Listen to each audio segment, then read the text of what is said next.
Hey everybody, this is Vril with the much anticipated return of the Europa Universalis IV AI-only series. After the World War II, I wanted to do a series where the age of colonialism has for the most part ended, so I decided to start from the fall of the Soviet Union start date. The description reads, "The Cold War has ended, and it has ended in the collapse of communism in Europe. Now democracy is on the rise in Eastern Europe, drastically changing its political situation." I've decided to call the series the New World Order since the political landscape of the world has changed and old powers will fall into stagnation and new powers will be born. As with the last series, the momentum is driven by the viewers, so please make sure to hit like and comment throughout the series. No doubt there will be a ton of action, and I cannot cover everything, so help me and the other viewers out by pointing anything that slips through the cracks. In the final episode, I'll do a shout out to the viewers that are the most positively engaged throughout the entire series. So the major powers include the United States, Russia, Germany, France, Great Britain, and China. But let's not forget about rising powers like India and Brazil. Also keep in mind that the European Union will use similar mechanics to that of the Holy Roman Empire from the base game. So let me know in the comments below who you think will do well in Europe, South America, Africa, the Middle East, and Asia. Lastly, before we get started, I did make a couple tweaks to the scenario. I went ahead and removed all active wars and all active truces to start everyone on more even ground. With that said, let's go ahead and get started. Alright, so getting started, let's have a look at the armies of the world. We have the USA on top, followed by Russia, China, India, and Germany. All of these army sizes are quite a bit smaller than they were at the beginning of the World War II series. And as I said already, we don't have any wars going on at the moment, but we'll get very accustomed to looking at this screen in this series. So just start going ahead and progressing time. Let's head on down, look around the world until we start getting some wars firing off. We have Hungarian noble rebels rising up. See if there's any rebel issues around the world. Nothing in North America, it looks like. We've got Guatemalan noble rebels rising up in Central America here. Nothing in South America. Nothing in Africa that I see. Now, in terms of when the wars do fire off, I probably will miss quite a few of them, so if there's any important war that you want me to cover, make sure to let me know in the comments, and I'll try to cover it at the beginning of the next episode, based on, the territory that was exchanged. Looks like we had a lot of activity in the Philippines and Indonesia in the World War II series, so we'll see what happens there in this series. Got a North Korea, South Korea, we'll see. They both have cores on each other. So let's have a look here if we've got Chinese reconquest against Macau. So Portugal owns Macau. We've got an Ethiopian reconquest, so Ethiopia against Eritrea and Sudan. And we have a Peruvian-Chilean nationalist war, Peru against Chile. And a Saudi Arabian-Omani nationalist war as well. So that's interesting to see. It looks like Saudi Arabia taking some initiative here in the Middle East. Should be a very easy war for them, I would think, since they outnumber Oman by almost 33%, I'd say. So looking over here in South America, we have this Chilean-Peruvian war. Chile probably not going to win this one. Peru, very, very strong here in the World War II series. And most of the time lapses I've seen, Peru is very strong. Obviously, Brazil, kind of the powerhouse in South America, but Peru puts up a very good fight, as does Argentina here. So we'll see what happens with those. Let's see if anything else has fired off. Yes, we have quite a bit firing off. So, more than I can cover. You guys can let me know if there's anything else. We've got an Indian-Pakistani nationalist war. This one could be a big one. We now have a Yemeni-Eritrean war as well. I want to look at what's going on between India and Pakistan, though, I think is what I really want to see. We've got India already in Pakistan. We've got Pakistan. Looks like India has quite a bit larger military than Pakistan does here. So not going to be much of a fight at all. Although it looks like they're doing pretty well in this battle here. So we'll see who wins this one. I don't think that, yeah, with the 77k stack, much is going to happen. I think that India has a win on their hands. Yeah, they're starting to siege out some territory here. I don't think the manpower is going to save them. Looks like Saudi Arabia is also starting to see it, and they won a battle against the Omanis here as well. So Eritrea was also in a war here. Did that end already? No, we've got Ethiopia, Yemen in that. Sudan is on the side of Eritrea, so we'll see how that goes. Ethiopia, pretty good size army. Just looking here, Indonesia-Malaysian war. That could be a good one. Ah, we've got a Swedish-Danish nationalist. Denmark, again, and is allied with Poland, okay. So let's quickly have a look at what's going on there. Denmark, Sweden, Poland. I would say that since Denmark has an alliance with the Polish, I would think that's really going to help them, but we'll see. Polish probably don't have much of a navy. I would think that Sweden would have the upper hand in terms of navies there. It's like the Swedish moving across into Sealand here. So we'll see what happens there. I'm very interested to see who takes control of Scandinavia. I think for a while in the World War II series, we had Sweden, and then Norway came back and owned quite a bit of this area in that series. So these Hungarian noble rebels still here. Looks like Hungary doesn't have a large enough army to do anything about them. Looks like Saudi Arabia annexed all of Oman here, and the Indians taking out all but just a couple provinces of Pakistan as well. Looks like Indonesia taking out parts of Malaysia. So, like I said, there is some action going on in Indonesia, Philippines area. We've got some pirates around as well. Keeping an eye on them.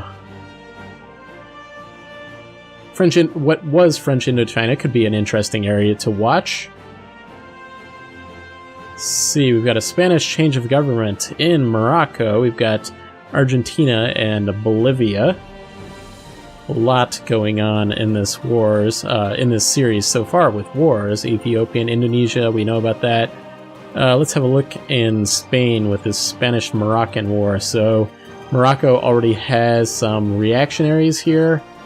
Looks like, I would think, well, I was about to say that the Spanish should win this one, but as I say that, I'm watching this battle, and Morocco, well, they just lost that battle. I thought they were going to win that battle, though. Yeah, I would say, looks like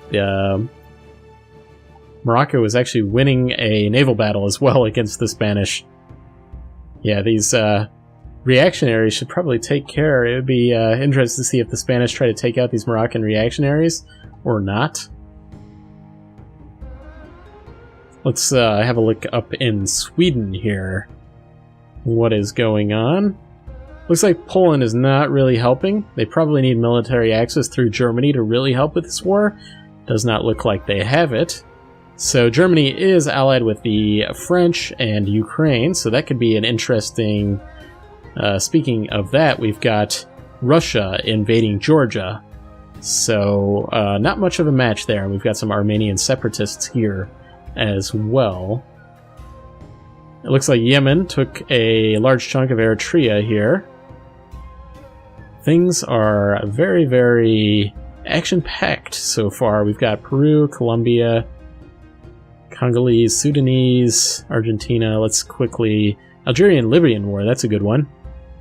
I want to look at South America. I also want to look at what's going on here between Libya and Algeria. So, looks like Algeria has the larger army. Is Tunisia not doing anything? I thought they were doing something, but apparently not. Okay, we've got Argentina, Bolivia. Decent sized army for Bolivia. I would have thought that Argentina would have a larger army than what they have, unless I'm mistaken and not seeing part of this. We'll see if I think Argentina took control of the Falkland Islands in the World War II series. We'll see if that happens here, or maybe somebody else will. It's difficult for the British to defend that island with the mechanics of Europa Universalis IV. Surprised that the Swedes have not done more than they have so far, moving through Sealand. Yeah, not moving as quickly as I thought it would with that war. Hungarian noble rebels. Okay, Algeria took a large chunk of Libya. Somehow Tunisia got a piece of that pie as well. So very weird that they got a piece of that. These Moroccan reactionaries still here, causing some issues for somebody, at least between Spain and Morocco itself. So we'll see if Spain takes over a large chunk of Morocco. Do these reactionaries do they try to overthrow the Spanish or the Moroccans? Looks like the Jordanians have some noble rebels as well. I might have mentioned that already. And we've got Saudi Arabia going into the United Arab Emirates already as well. So Saudi Arabia taking control of the Middle East so far. And talk about wars that are firing off. This is more than I can discuss at all. We've got Brazil. People taking advantage of wars that have already fired off, it looks like. Mozambique, Swazi nationalist war. Yeah, that's quite a bit going on here. Okay. So, Argentina. Not a good place to be right now. The Brazilians are going to be steamrolling into Argentina, I would say.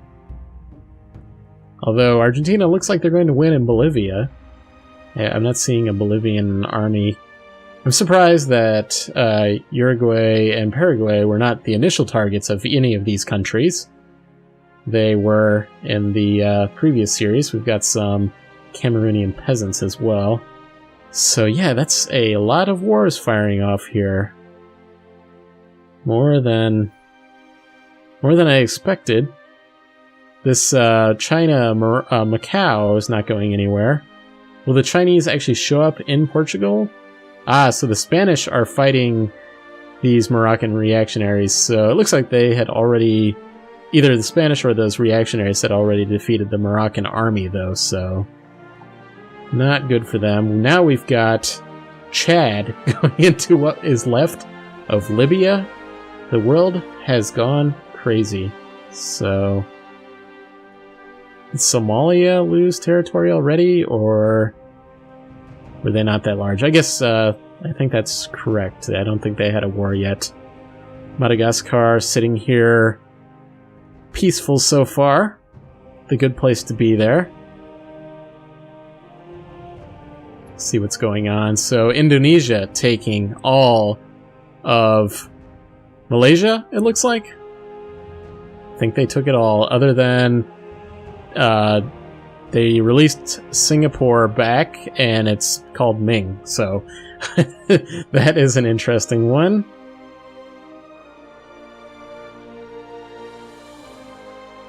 India looks like they already took over Bangladesh as well. Wow. It's not going to be very much left in this world. Cameroonian peasants. Jordan having some issues with those noble rebels still. So Libya really up against it. They've lost, I don't know, 80% of their territory so far in the first episode of the series. Chad is lengthening itself. So Brazil looks like, yeah, they're still at war. Bolivia's got their army back. they might be able to defend on this one. Yeah, it looks like Peru had to peace out early with Chile here and did lose some territory. Peruvians still at war with Colombia. Anything going on in Central America yet? Probably there could have been wars that I already missed. Let's see anything. At least we have an independent Belize this time. The British owned it for the entire World War II series. Okay, we've got Dominican Republic taking out Haiti. So we'll see if Haiti comes back at some point. Through this episodes. Got Somalia, war with Kenya and Uganda here. Yeah, like I said already, the world has gone crazy. At least we have a few less wars than we had previously. The next episode covering what's going on here, it's going to be quite the feat. So India-Afghan war here. I'm expecting, with all of this action, that we are going to have some punitive wars here. Some coalitions formed against certain parties here. Like India, for instance. So Afghanistan is allied with Turkmenistan and Tajikistan to try to fend off the Indian threat, but India is very, very strong, so I don't think they're going to do very much. So Russia obviously won in Georgia here. Did they win something else here? Something weird. Oh, they must be coring that up already. Okay. Alright. Swedish-Danish war is still going on. Let me quickly check that. French-Brazilian war. France is now at war with Brazil. Ugandan-Sudanese imperialist war. Indian-Afghan, we know about that one. Indonesian-Ming. So Indonesia, I don't know where that happened, but Ming is here. Ming is Singapore, I guess. So Peruvian-Colombian nationalist war. Egyptian-Sudanese war. Alright, let me quickly look up here in Sweden here. They have not moved past Sealand here. Need to get their navies out here and take care of things. Although, I'd rather not see our Danish friends pushed back to Greenland already in this series. We need to get some Polish help up here. It looks like I don't see where they are. It looks like at least the Polish Navy is out there. And what else? Oh yes, we had this Egyptian that's already finished off. They took over a chunk of Sudan here. So Egypt, quite strong so far. Quickly taking territory. Saudi Arabia, also very, very strong. Looks like we've got some communist revolutionaries in Iraq. So Saddam Hussein having some issues with some communist revolutionaries. Looks like he's got both noble rebels and communists. The Jordanians did have some noble rebels. Do they still? No, we have Palestinian noble rebels here instead. So the Jordanians did take care of their slight rebel problem. So India here. Looks like India actually had to peace out. They took a little bit of Afghanistan here. One province, it looks like. But yeah, they had to get out of that one. Probably with possible war exhaustion, possible aggressive expansion. They took the better choice and ended that war sooner than later. So I'm just amazed at the amount of action going on in this episode. Yeah, this Chinese reconquest not going very quickly. I guess they're going to win that. Yeah, we have a Luxembourgian Chinese punitive war. So Luxembourg, Spain, Italy, Belgium, Great Britain, Greece, Germany at war with China. I don't think it's going to go anywhere though, because they're on the other side of the planet. So yeah, we will see. Okay, we also had Spain not finished off, but Morocco, a large chunk of them, splitting off Morocco. We have Spanish Maghreb has been created. Will Spain expand more into Africa here? We will see. Brazil still at war with Portugal. Portugal still at war with Bolivia. And actually that just finished off as we looked at it. So they peaced out. Took a chunk of Argentina. I think that Bolivia is going to take a good advantage from all of this going on here. It looks like they've got decent size army, and the Argentinians, I'm sure, are probably lacking a little bit of manpower at this point. Looks like I might have covered it already, but Peru had won against Colombia here as well. The Americans not doing anything so far. Took them a little while to really get things going in the World War II series. So yeah, the French, Brazilian, we know about that. Ugandan, Sudanese. Anything else? No, not really. Anything that we... Looks like we've got some Dutch revolutionaries here. Looks like the Denmark pieced out with Sweden there. Maybe that war just didn't go anywhere, and not seeing any territory exchanged. The Danish still hold Bornholm there. The Balkan areas look like they're peaceful so far, surprisingly. Alright, but it does look like we're out of time for this action-packed episode. I hope you guys enjoyed it. If you did, please hit the like button. It really helps out the channel. Let me know what you think in the comments, and I'll see you guys next time.